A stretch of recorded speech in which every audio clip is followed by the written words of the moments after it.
ओम श्री परमात्मने नमः। प्रणाम। इस भाग में हम श्रीमद् भगवद गीता के तृतीय अध्याय के श्लोक 1 से 22 तक का वर्णन कर रहे हैं। इस दृश्य में युद्ध क्षेत्र के मध्य में अर्जुन श्री कृष्ण भगवान से प्रश्न करते हैं कि हे जनार्दन, यदि आपको कर्म की अपेक्षा ज्ञान श्रेष्ठ मान्य है तो फिर हे केशव, मुझे भयंकर कर्म में क्यों लगाते हैं? आप मिले हुए से वचनों से मेरी बुद्धि को मानो मोहित कर रहे हैं। आप उस एक बात को निश्चित करके कहिए जिससे मैं कल्याण को प्राप्त हो जाऊं। इस पर श्री भगवान कहते हैं, हे निष्पाप, इस लोक में 2 प्रकार की निष्ठा मेरे द्वारा पहले कही गई है। उनमें से सांख्य योगियों की निष्ठा तो ज्ञान योग से और योगियों की निष्ठा कर्म योग से होती है। मनुष्य न तो कर्मों का आरंभ किए बिना निष्कर्मता को यानी योग निष्ठा को प्राप्त होता है और न कर्मों के केवल त्याग मात्र से सिद्धि यानी सांख्य निष्ठा को ही प्राप्त होता है। वास्तव में कोई भी मनुष्य किसी भी काल में क्षण मात्र भी बिना कर्म किए नहीं रहता, क्योंकि सारा मनुष्य समुदाय प्रकृति जनित गुणों द्वारा परवश हुआ कर्म करने के लिए बाध्य किया जाता है। जो मूढ़ बुद्धि मनुष्य समस्त इंद्रियों को हठ पूर्वक ऊपर से रोककर मन से उन इंद्रियों के विषयों का चिंतन करता रहता है, वह मिथ्याचारी अर्थात दंभी कहा जाता है। किंतु हे अर्जुन, जो पुरुष मन से इंद्रियों को वश में करके अनासक्त हुआ समस्त इंद्रियों द्वारा कर्म योग का आचरण करता है, वही श्रेष्ठ है। तू शास्त्र विहित कर्तव्य कर्म कर, क्योंकि कर्म न करने की अपेक्षा कर्म करना श्रेष्ठ है और कर्म न करने से तेरा शरीर निर्वाह भी सिद्ध नहीं होगा। यज्ञ के निमित्त किए जाने वाले कर्मों से अतिरिक्त दूसरे कर्मों में लगा हुआ ही यह मनुष्य समुदाय कर्मों से बंधता है। इसलिए हे अर्जुन, तू आसक्ति से रहित होकर उस यज्ञ के निमित्त ही भली भांति कर्तव्य कर्म कर। प्रजापति ब्रह्मा ने कल्प के आदि में यज्ञ सहित प्रजाओं को रचकर उनसे कहा कि तुम लोग इस यज्ञ के द्वारा वृद्धि को प्राप्त हो जाओगे और यह यज्ञ तुम लोगों को इच्छित भोग प्रदान करने वाला होगा। तुम लोग इस यज्ञ के द्वारा देवताओं को उन्नत करोगे और देवता तुम लोगों को उन्नत करेंगे।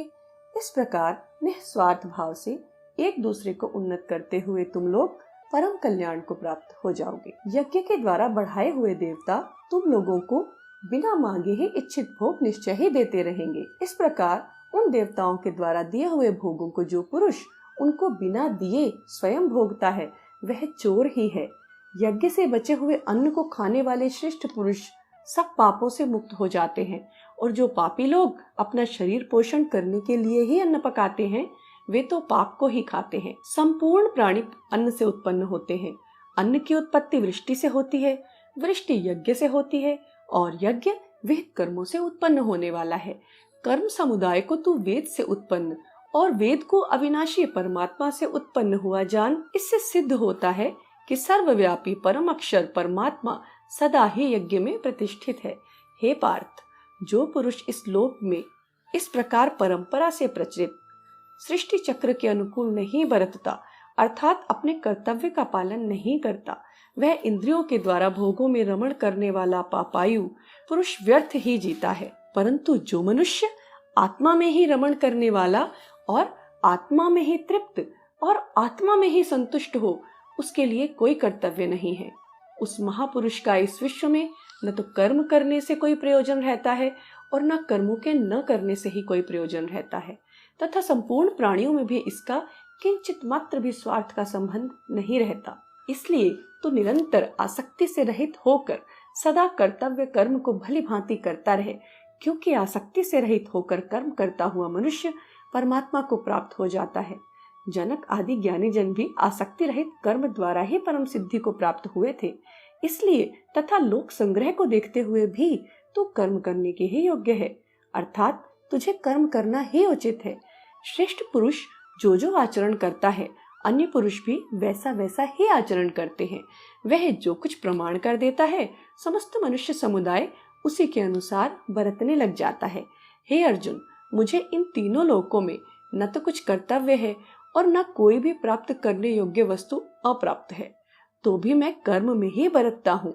यहाँ पर तृतीय अध्याय के श्लोक 1 से 22 तक का वर्णन संपूर्ण होता है। आगे का वर्णन अगले भाग में होगा। हालांकि इस दिव्य ज्ञान का सार शब्दों में व्यक्त करना हमारी क्षमता से परे है, किंतु यदि हम इसे दैनिक जीवन में बरतना चाहें तो सार कुछ इस प्रकार है कि मनुष्य कर्म करने के लिए बाध्य है। मनुष्य क्षण मात्र भी कर्म किए बिना नहीं रहता। यह हम सभी जानते हैं कि यदि तन से हम कर्म न भी करें तो भी मन अपना कार्य करता रहता है, लेकिन यदि हम अपना हर कर्म परमात्मा की याद में परमात्मा से प्रेरणा लेकर करें, तभी हम मोह, स्वार्थ, आसक्ति से रहित होकर उचित कर्मों का चुनाव और पालन कर सकेंगे। आशा है आपको सुनने पर अच्छा लगा। यदि हाँ तो शेयर कीजिए जिससे अन्य भी कोई लाभान्वित हो सके। चैनल को सब्सक्राइब कर लीजिए, नोटिफिकेशंस को ऑन कीजिए जिससे इसका अगला भाग आप तक पहुंचने में विलंब न हो। श्रवण हेतु धन्यवाद एवं प्रणाम।